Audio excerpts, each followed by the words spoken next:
Good morning. It's Tuesday, June 9th, and welcome to the Doctor's Inn Ask Dr. Arwady. I'm Sybil Madison, your Deputy Mayor for Education and Human Services, and I'm here with Dr. Allison Arwady. Morning. Your Commissioner for the Chicago Department of Public Health. This is where you can come to get the latest on COVID-19 in Chicago and to get your questions answered. You can put them in the box below, or you can send them using Facebook or Twitter and the hashtag AskDrArwady. We are always checking our distance. Looks good. This is Dr. Arwady's number one thing. It is in number cautiously one. reopen. Number one thing, that 6 feet of distance between you and another person, and wearing a face covering if you're in a place where you cannot keep that 6 feet of distance is also important. But number one on our list is 6 feet. doing that. And doing this, Yep. if you're like... Absolutely. Especially for those of you who have returned to work.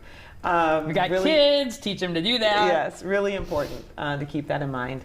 Okay, what's the latest on data? All right, so obviously we haven't been with you every day here. There's been a whole lot going on, and of course as we've moved into phase 3 and starting to pick up some new activities, we've cut back a little bit on how frequently we're doing the live Facebook updates. We are still taking questions, and even on some of the non-live days we're going to be posting some question answers, but I think we're going to be planning a Tuesday, Thursday. To be answering sort of your questions live is the current thinking.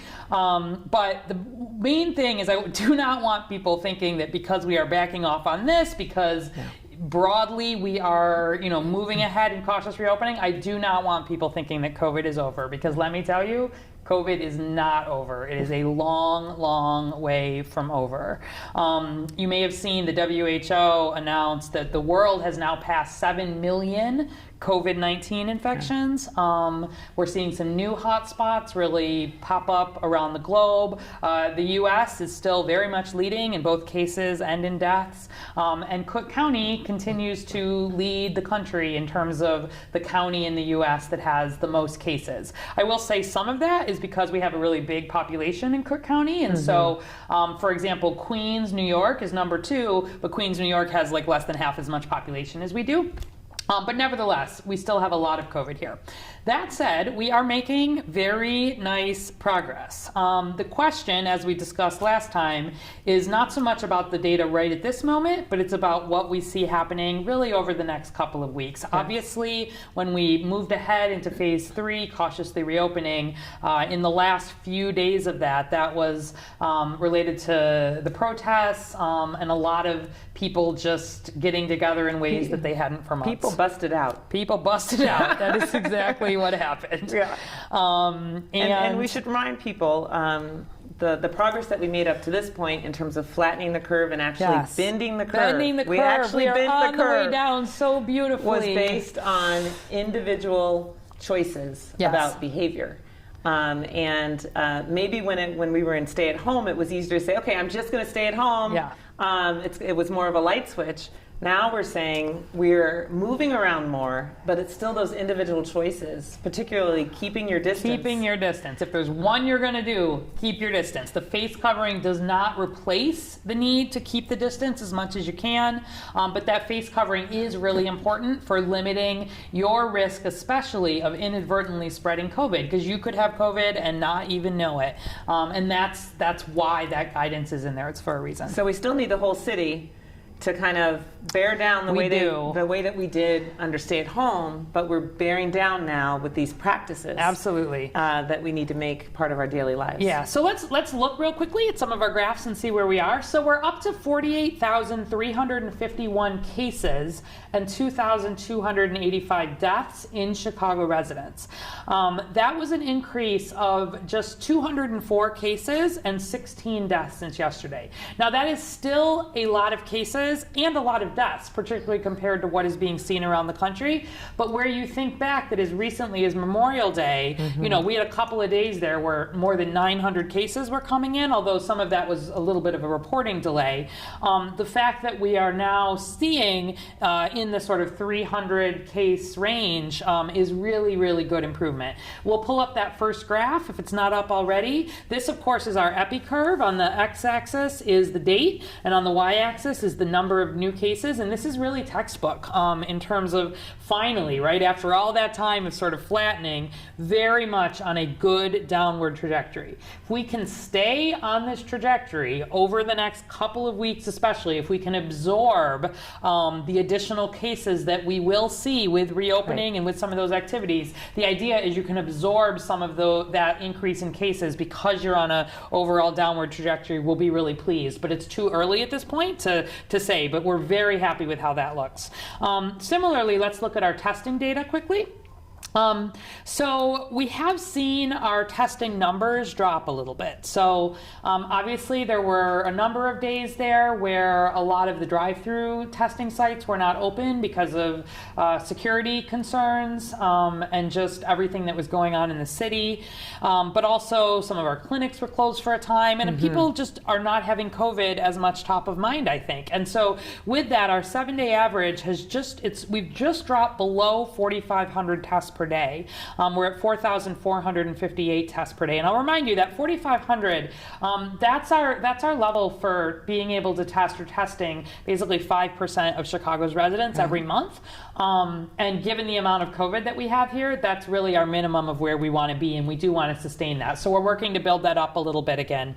But our percent positivity continues to come down, and that is very good news because I'll remind you that the percent positivity is just the number of positive tests divided by the number of total tests done. And so that number goes down first and foremost when the numerator, the top number, the number of cases goes down, most importantly, but it also goes down when the denominator, the number of cases, goes up. And so we actually, although we don't like to see the testing numbers fall off, the fact that the testing numbers are coming down and our percent positivity continues to come down with that lets us know it is an actual decline in case, and it's not just an artifact of doing more testing.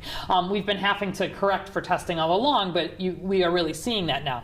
So you'll remember we set that the city of Chicago needed to be at a 15% positivity across the board to move into stage 3, and we've met that, and we've continued to see it decline to a 10.2% positivity today. Like, you know, and it'll continue to bounce around there, but in the sort of 10-11% range, that's really good. We're aiming for single digits. If we can get there, we're hoping to get down to sort of a 7% positivity. But regardless, as long as we see that sort of stay flat or continue to come down, we're comfortable with the way that we're moving ahead as a city. And then finally, let's look at the deaths data.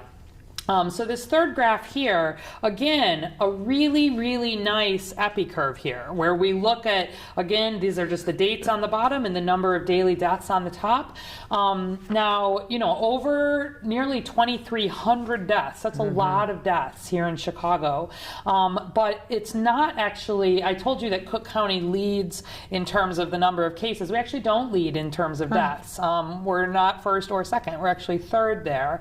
And I think some of that has to do with, I think we've broadly been doing a better job as a city of making sure people are getting into care quickly if they're ill, that we're paying attention to trying to keep our underlying conditions in control as much as we can, and just all of the work of sort of taking this seriously, protecting our most vulnerable, people who are over 60, people who have those underlying conditions. That continues to be by and large, you know, let me just see, more than 81% of the deaths are in people over 60. And 92% of the deaths are in people with those underlying conditions. That's been consistent all along. And that hasn't changed much. It hasn't changed. But as we continue, you know, as we open, continuing to really protect those people who are at the highest risk, unfortunately, for serious illness and death is really important still. As we make more progress, that will become less and less of a concern. But right now, it definitely is still a major concern. Right. Those are the folks that we don't want to get COVID. Yeah, exactly. And our hospitalization numbers also, you can, as always, chicago.gov/coronavirus up at the top. You can look at the numbers, but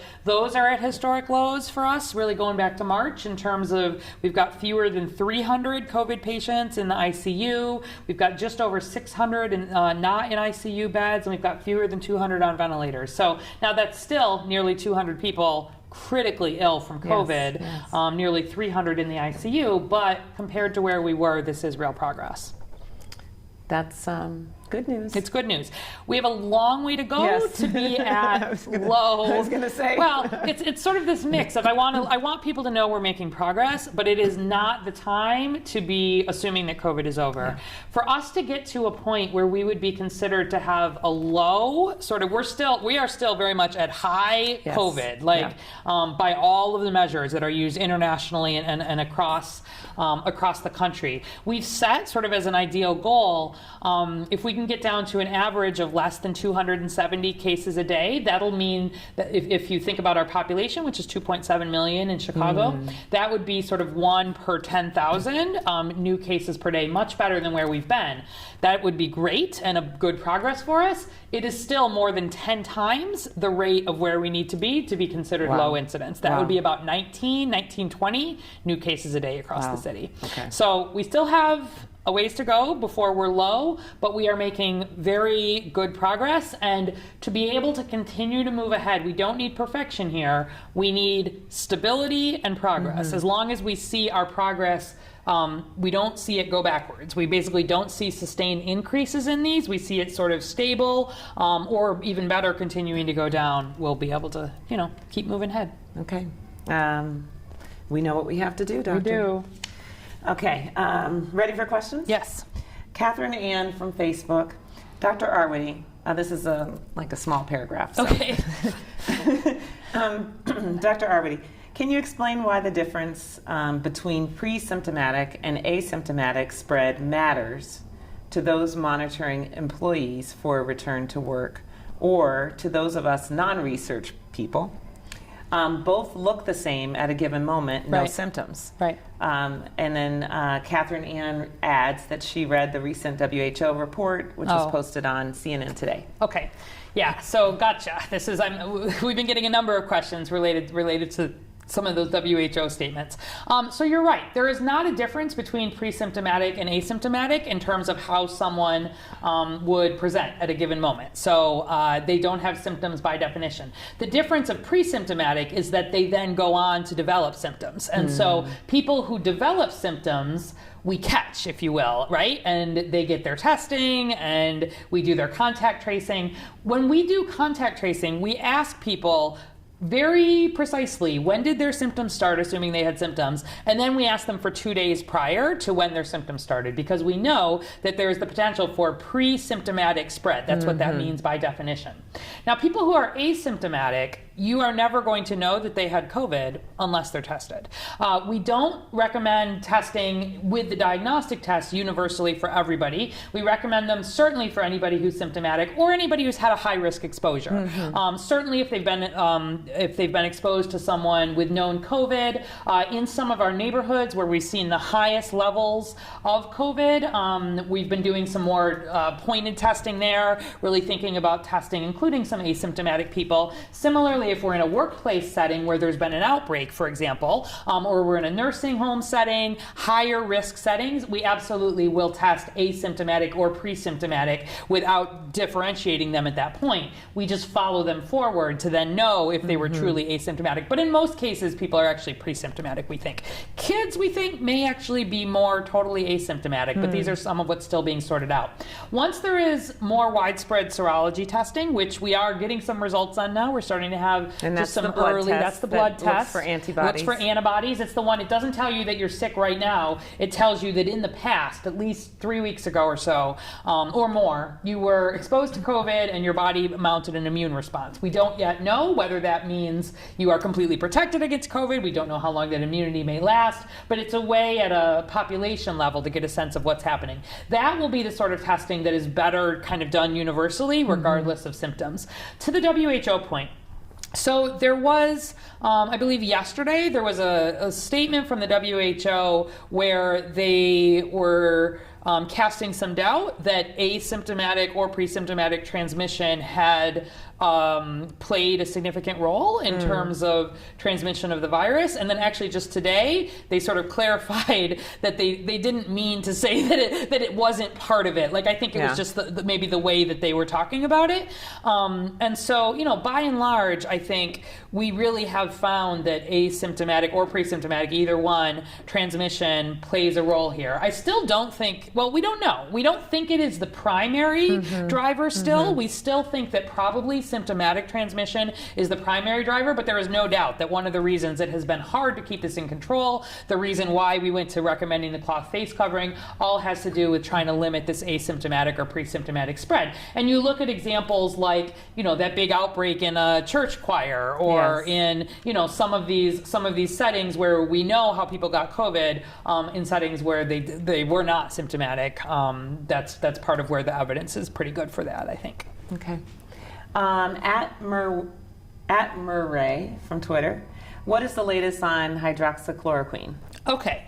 Also lots in the news about hydroxychloroquine recently. So if folks don't remember, hydroxychloroquine is one of the anti-malarial drugs that has been one of the most touted, one of the early medicines that there was a lot of interest in related to COVID, and it's the one that President Trump right. He was very interested. He was very interested and actually announced he was taking it to try to prevent COVID.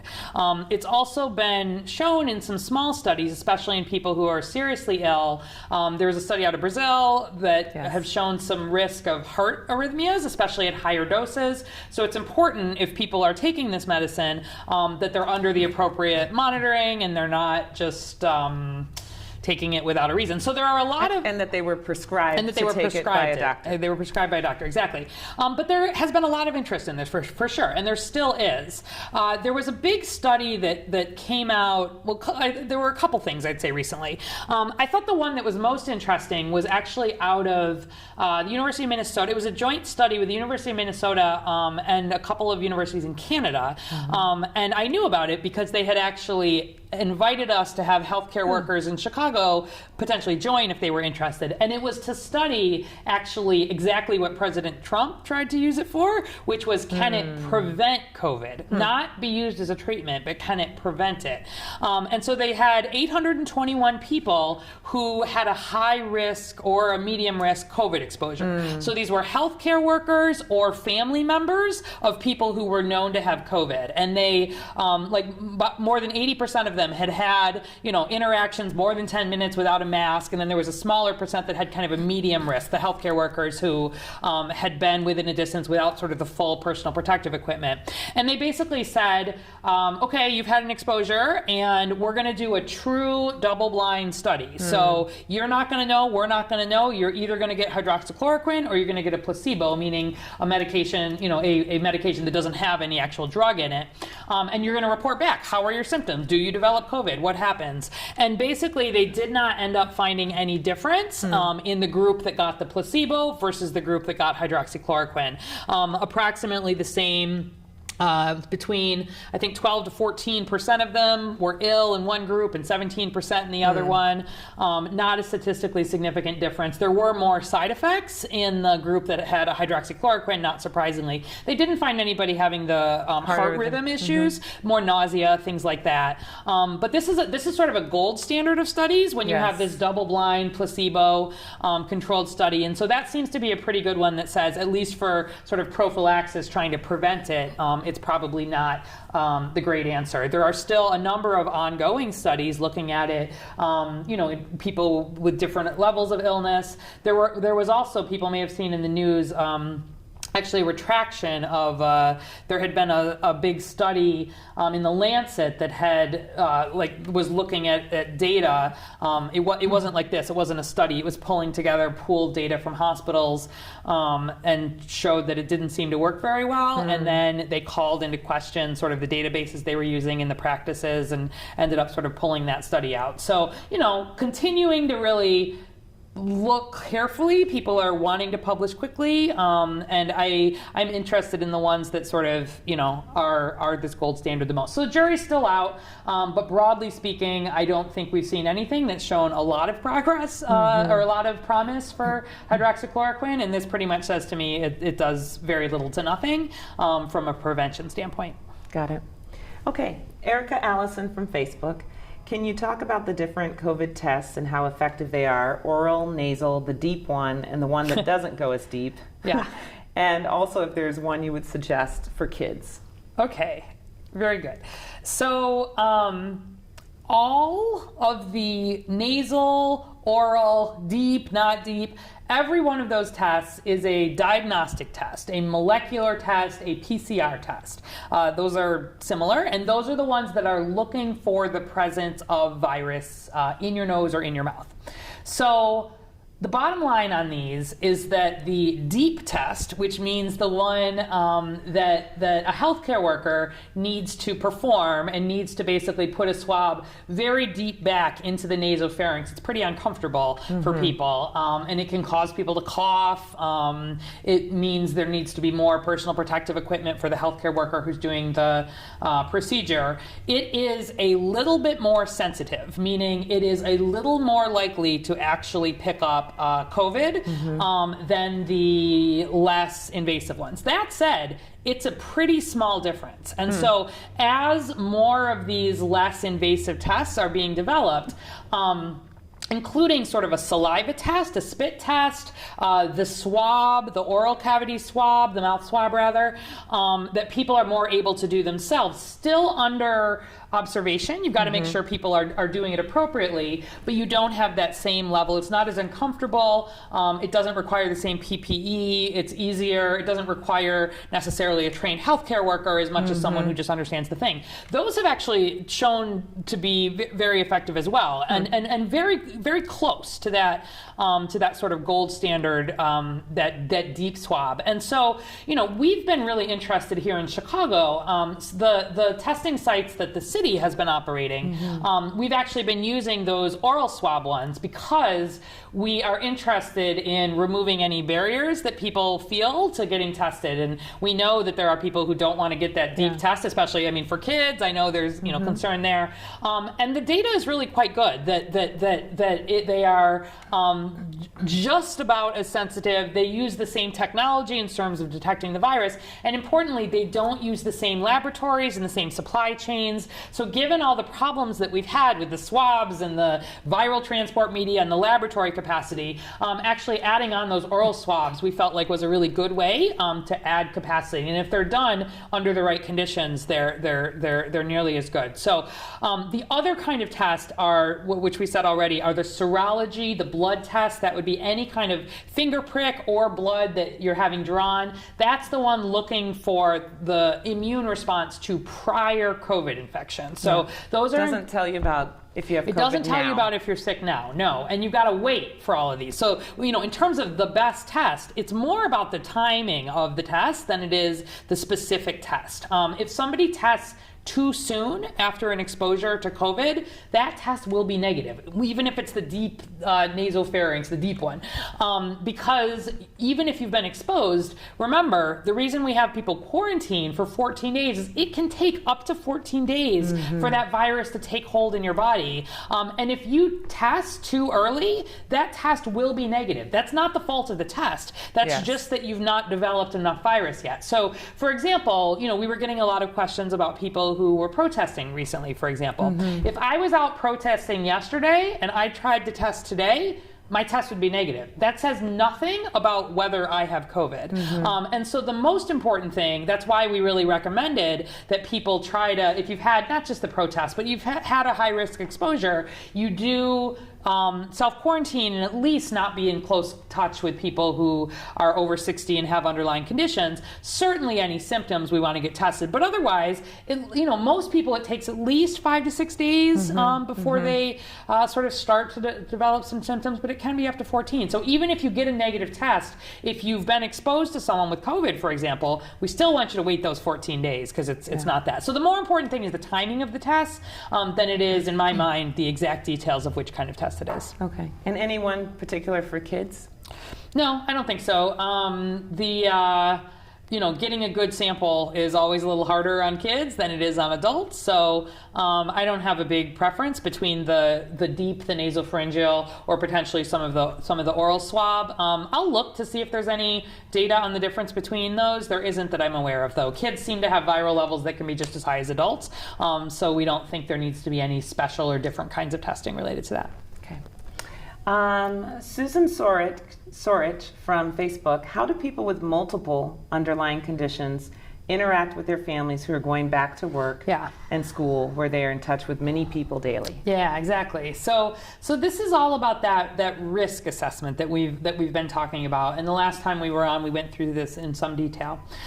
So depending sort of what your conditions are, especially if you have multiple conditions and you're over 60, or especially if you're over 70, or as people really become older, we do see that risk go up a lot. Unfortunately, the risk is still there for a more serious outcome if you were to get COVID.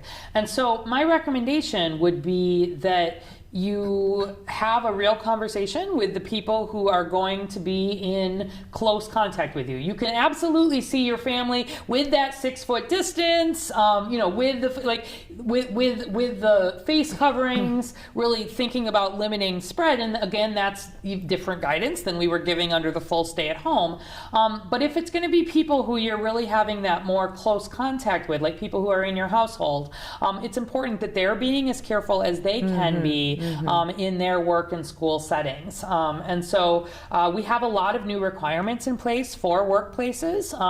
As work is reopening, there's been a lot of reimagining of what that looks like, and keeping the 6 foot distance there and having the hand hygiene. But it's really, there's nothing magic to this. It's about really, if I'm out and at work, I'm very careful about COVID. I certainly have an essential job at this point. And I'm I interact a lot with a lot of city leaders, and I sort of take it pretty carefully that I don't want to set up unnecessary COVID risks for myself, but even more for anybody else who I may be around, even though I am also very careful to keep the 6 foot distance, to wear the face covering if I can't, although there isn't really a setting at work where I can't. For that reason. And so I don't have a magic answer. I can't promise that it is safe entirely. But if you've got someone who is in that higher risk category, or you yourself are, limit the higher risk interaction. So if you've got to go to work and school, maybe don't add on the restaurants and the haircuts and the lots of socialization sort of all at the same time. As we continue to move ahead, if we see this kind of progress, we can move into phase 4, in a few weeks. Hopefully, depending what happens here, there will be, again, that means the risk continues to go down, but we still do have comparatively a lot of COVID. So just, I know that's sort of an unsatisfying answer because I can't give you a definite, but it's about having real conversations about limiting risk, not just for yourself, but for anybody in your close circle. Yeah, that's what I was going to say. Underneath it all is a conversation with your family members. Yep. Okay. Leonore Chin from Facebook, can you speak more to what we can expect with regards to a vaccine? Oh, sure. So I think we continue to make progress on vaccines. It's interesting how politicized in some way I think this conversation has become. Vaccines take the amount of time that vaccines take to make sure that we can deliver a vaccine that is safe and that is effective. There is obviously desire to have one as quickly as we can. Yes. We've never made a vaccine for anything in under about 4 to 5 years. I think mumps was the shortest, and it was like 4 to 5 years. Wow. So the fact that we have as many as we do, there's 100+ trials going on with vaccines, and we've given some specific updates as some of them have moved into these clinical trials, meaning we're actually trying them in humans, and they've been safe in these very limited COVID trials, and they've shown some immune response, but the questions of how long these immune responses last, whether something that is good for a healthy 40-year-old is also good for a 80-year-old with underlying conditions, or a child. Like, these are the sorts of questions that we absolutely have to answer, because it is crucial that any vaccine that we give is first and foremost safe, that it does not run the risk of infecting somebody with COVID. So there will not be a vaccine that has that kind of risk attached to it, but we also want to make sure it's as effective as it can be. It's no good to make a vaccine that gives immunity for 2 months, right? Yeah. And we don't know yet whether this may be something that needs multiple doses. There's a number of different vaccine platforms and vaccine technologies that are underway, and then even after a vaccine is developed, we've got to produce this thing. Billions of people in the world literally will be wanting this vaccine, and that in and of itself will be a challenge. So I continue to feel good about what I read related to COVID. It's not mutating a whole lot, so different than influenza, where you need to make a new vaccine every year. This one has been really quite stable, and so that is very good news in terms of developing a vaccine. We've never had so many scientists around the world working on this project all at once. So I continue to feel good about the fact I think it's likely we'll have a vaccine, but I don't think it's likely that we'll have it before next year, before 2021. Okay.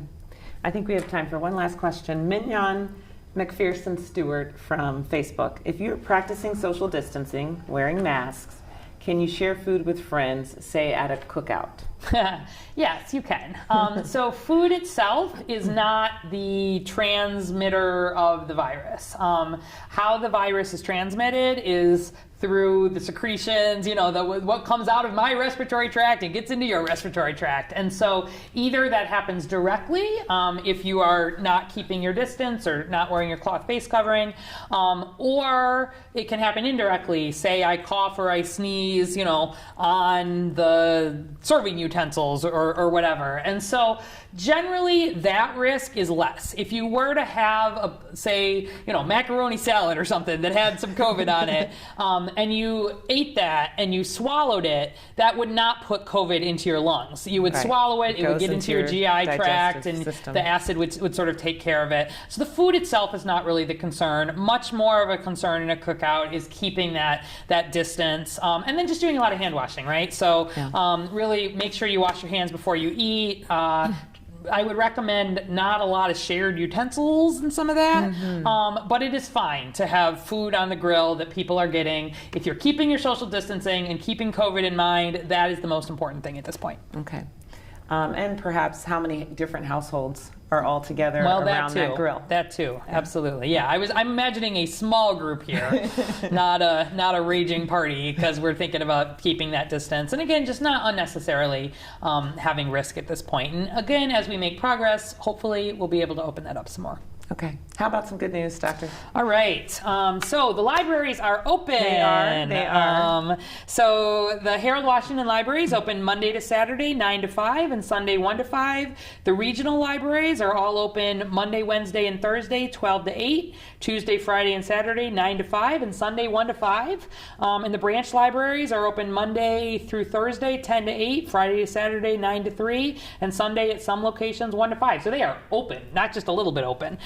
So they are all. Most of them are open. Yeah. Yes. There's a couple that are still coming on, but broadly, that's exciting. We also had some of the parks facilities reopen. Yes, the field houses are open The field again. houses yesterday. So real progress there. Obviously, there's a lot of things that are different right now. If you go to the library, you go to the parks, around putting things in place to be as safe as we can be related to COVID.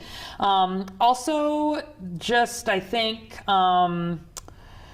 We actually have a lot of good news because we haven't done that so long. So maybe I'll just give one more cute one, and then you've got a question here or a picture. I do. Okay. I do, yeah. So maybe just the shed aquarium, because that has been, people have liked when we've been talking about what the shed aquarium is doing in terms of, while it has been closed, what the animals are up to. And that is a lot of new animals, new babies, sort of with the spring. So they've got 4 Magellan penguin chicks that have hatched in the penguin colony.